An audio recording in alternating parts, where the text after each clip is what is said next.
Hi there and Happy New Year. Keith back here with another video blog.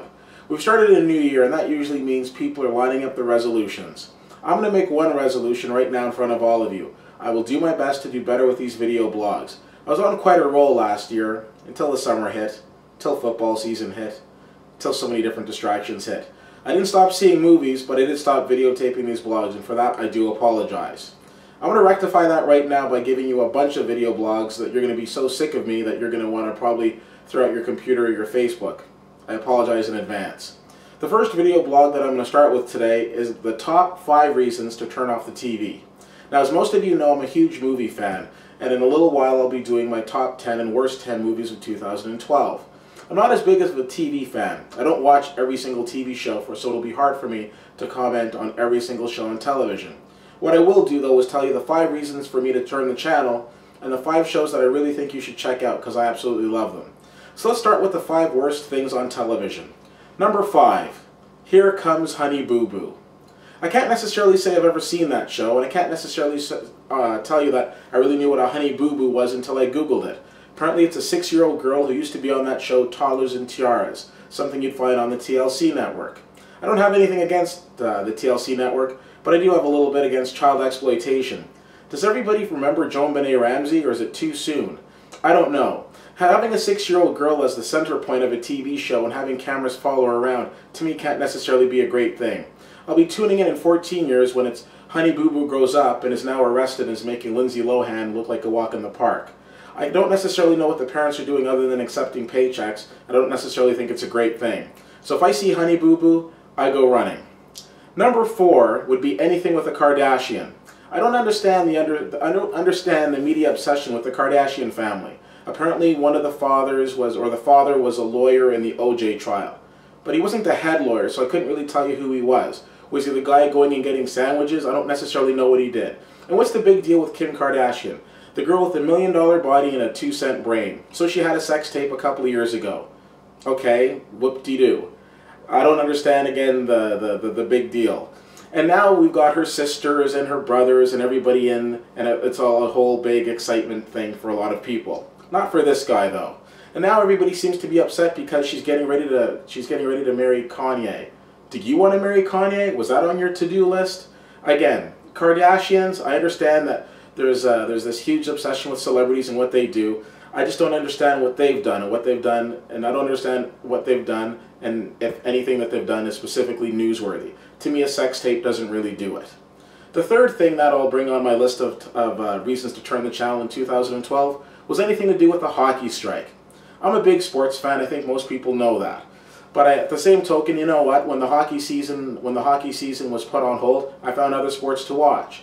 To me, it was extremely painful watching TSN because great broadcasters were reduced to covering things as simple as, what did Gary Bettman have for lunch? Oh, who's Gary Bettman meeting with in a hotel? Or what are the players going to do next? Listen, we knew the strike was going to go for a while, and while I don't have a race in that horse, to me it was the rich versus the richer. If anything, I feel sorry for the people that sold tickets, or the people who worked concessions, or the people who lost jobs as a result of it. In the end, the strike was settled, and they'll be back on the ice, and that's all great. But at the same token, did I need to see hour upon hour of exhausting coverage of basically people talking and the strike not going anywhere? No. So I understand that TSN needed to fill time with it, and they needed they banked on these hours to be covering hockey. But couldn't they have found something else? Couldn't they have put on like old CFL highlights or put more coverage towards NBA or the other sports that were actually being played? But no, we had to go on and on and on and hear all of this diatribe about nothing. So thank you very much, TSN. If anything, I'm glad that the hockey strike is over so we can actually get back to watching hockey. On a side note, I understand that some people are going to be boycotting the season. To me, the ripple effect of the strike is going to be felt in the next few years.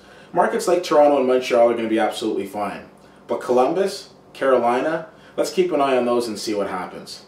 Which brings me to number 2. A few years ago, or several years ago, when we had the last hockey strike, what ended up coming on television? My number 2 reason to turn the channel? Poker. Listen, I know a lot of people have poker games at their houses, and I think that's all well and good.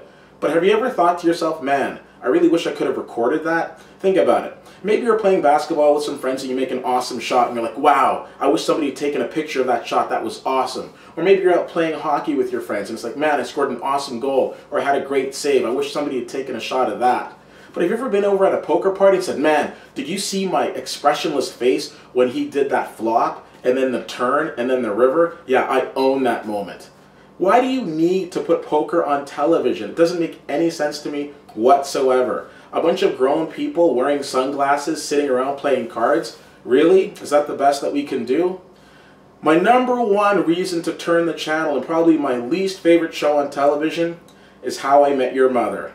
Now, let me tell you, when How I Met Your Mother first premiered 8 or 9 seasons ago, I loved it. The concept of a show of a man telling his teenage children how he met and fell in love with their mother seemed really nice to me. It really appealed to the hopeless romantic in me. And there we met Ted Mosby, played by Josh. I can't even remember his name right now, but it's not important. I was going to say Josh Radnor. I don't know if that's right or not, but whatever. The person playing Ted Mosby, you're introduced to him and introduced to his friends. And what a wonderful group of friends they were. They had Doogie Howser in there, they had the girl from American Pie, they had the guy from Freaks and Geeks. It was going to be a great show, and for the first little bit it was. I remember in the third or fourth season they had an episode called 10 Sessions, which to me was absolutely wonderful and absolutely romantic, and absolutely proved what How I Met Your Mother was all about. But then somewhere along the line that show jumped the shark. And now we are into the 8th or 9th season and we still have absolutely no idea who the mother was. Around season 3 or 4, the writers and creators of that show did an interview and they said, listen, we could tell you who the mother was and the show could go on because the show's that good. Well, clearly it's not, because they still haven't told us. So you could say, well, Keith, you got to hang on, and maybe that's not enough of a reason to dislike the show. But here's something else.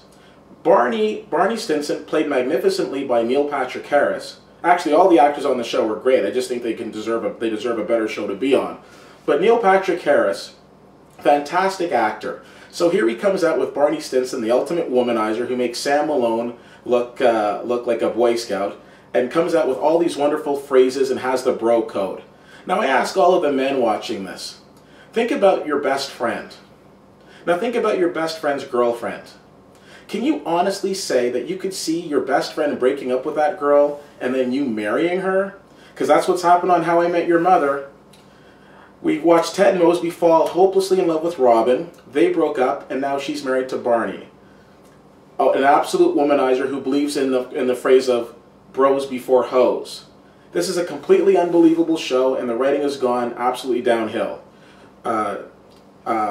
Jason Segel, who's an absolutely fantastic actor, said last year that he was going to be leaving the show. But of course the almighty dollar is now convinced him to stay. When I see these actors in other parts, I think they're absolutely fantastic. When I see them on this show, I think to myself, I can't believe the show is still on television. So there you have it. My opinions of the 5 worst shows on television and the 5 biggest reasons to turn the channel. My name is Keith, and again, you can follow me at CFL_fan on Twitter or on my Facebook page at facebook.com/WhittyWhittier. Thanks for checking this out.